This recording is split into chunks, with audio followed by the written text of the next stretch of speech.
Hi friends, మీకు ఇప్పుడు నేను చెప్పబోయే వీడియో మన చుట్టూనే ఉంటూ మనపై గోతులు తీసే శత్రువుల్ని మనం ఎలా ఎదుర్కోవాలి లైఫ్లో అనే విషయము నేను చెప్పాలనుకుంటున్నాను. మన చుట్టూనే ఉంటారండి. మన చుట్టాల రూపంలోనో, బంధువుల రూపంలోనో, ఫ్రెండ్స్ రూపంలోనో మన శత్రువులు మన చుట్టూ ఉంటారు. మనం ఏం తిన్నా ఓర్చుకోరు.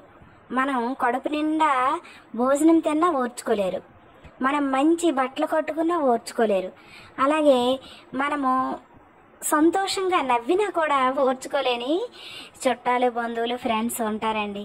అలాంటి వాళ్ళ నుంచి మనల్ని మనం ఎలా కాపాడుకోవాలి? మనల్ని మనం కాపాడుకోవాలంటే మనం ఏదో వాళ్ళు ఏదో అన్నారని మనం ఏదో అనేసి మనం ఏదో 4 మాటలని వాళ్ళతో తగులు పెట్టుకుంటే మనము వాళ్ళతో సరిపోలేమండి. ఇది కలికాలం. ఇది కృతయుగం కాదు, పుణ్యయుగం అంతకంటే కాదు. ఇది కలియుగం.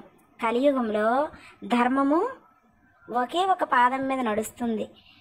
ఒక పాదం మీద కూడా సమంగా నడవలేకపోతుంది, కుంటుకుంటూ నడుస్తుంది. ఇలాంటి టైంలో సైలెంట్గా ఉండే వాళ్ళకి, ధర్మాన్ని ఆచరించే వాళ్ళకి చాలా కష్టాలు వస్తాయి.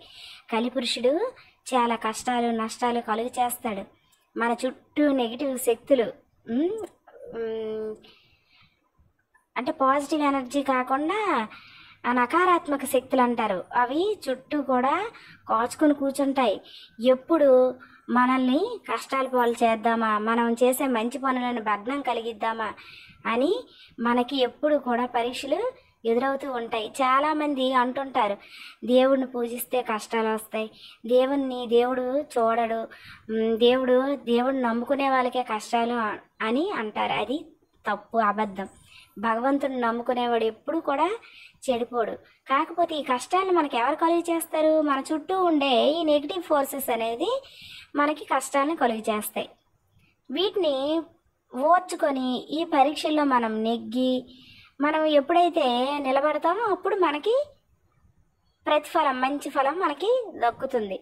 ఈ నెగిటివ్ ఫోర్సెస్ ఏ పూజ చేసామనుకోండి, ఇంట్లో ఉండే నెగిటివ్ ఫోర్సెస్ ఒక్కసారి మన మీద విజృంభిస్తాయి. ఎవరి రూపంలోనో వచ్చి పడతాయి, లేదంటే మన వెనకే ఏదో అనారోగ్యం కలుగు చేసి మన మీద విజృంభిస్తాయి.